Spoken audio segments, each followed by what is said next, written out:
Bonjour à toutes et à tous, je suis Marie Duré-Pujol et je suis candidate de la France Insoumise aux élections européennes. Je suis enseignante-chercheuse, je suis maîtresse de conférences en études théâtrales à l'Université Bordeaux-Montaigne. Donc pour cette convention, je suis la candidate locale de l'étape. Et je n'ai jamais été encartée, je n'ai jamais adhéré à aucun parti. Et en fait, mon engagement politique a commencé véritablement pendant la loi travail, puisque à force de manifester, à force de débattre pendant des semaines, pendant des mois, tout ça pour voir que la destruction du Code du travail arrivait quand même et que cette loi travail se mettait en place, ça a été absolument épouvantable. Et à partir de ce moment, j'ai décidé de transformer cette énorme colère en engagement politique. Donc quand Jean-Luc Mélenchon a appelé à constituer des groupes, des comités d'appui pour soutenir sa candidature, je me suis engagée auprès de la France Insoumise et puis ensuite j'ai continué pour porter l'avenir en commun.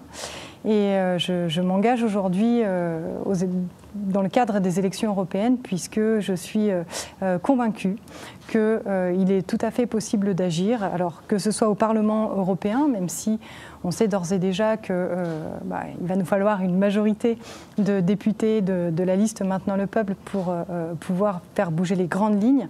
En tout cas, il sera toujours possible de faire émerger des questionnements qui n'auraient pas lieu sans cette liste et sans ce regroupement de Maintenant le Peuple.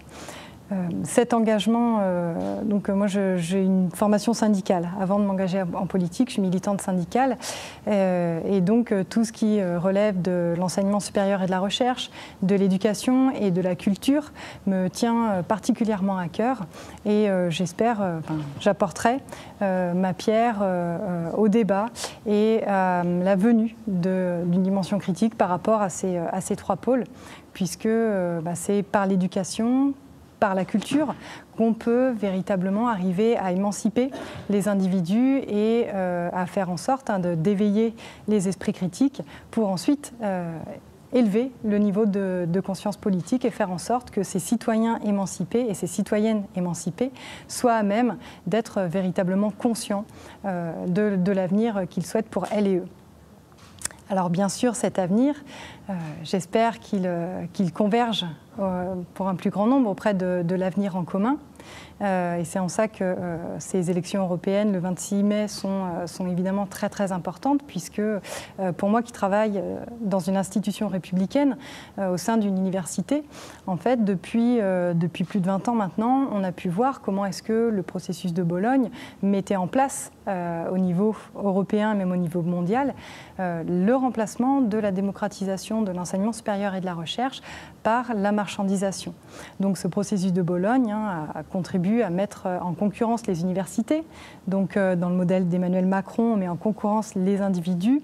Dans ce modèle européen, tout est absolument mis en concurrence et les effets sont absolument dévastateurs. Il y a eu la LRU il y a 10 ans et puis maintenant, il y a eu Parcoursup l'an dernier et puis encore à un niveau est en discussion un projet d'augmentation des frais d'inscription pour les étudiants et les étudiantes extracommunautaires. C'est une mesure absolument épouvantable avec des augmentations qui vont jusqu'à multiplier par 16 le coût d'une inscription à l'université et qui vraiment est destiné à réduire la possibilité d'accès à l'enseignement supérieur et à la recherche. Alors qu'on sait qu'aujourd'hui, les étudiants et les étudiantes étrangers représentent 10% en licence, 30% en master et 40% en doctorat.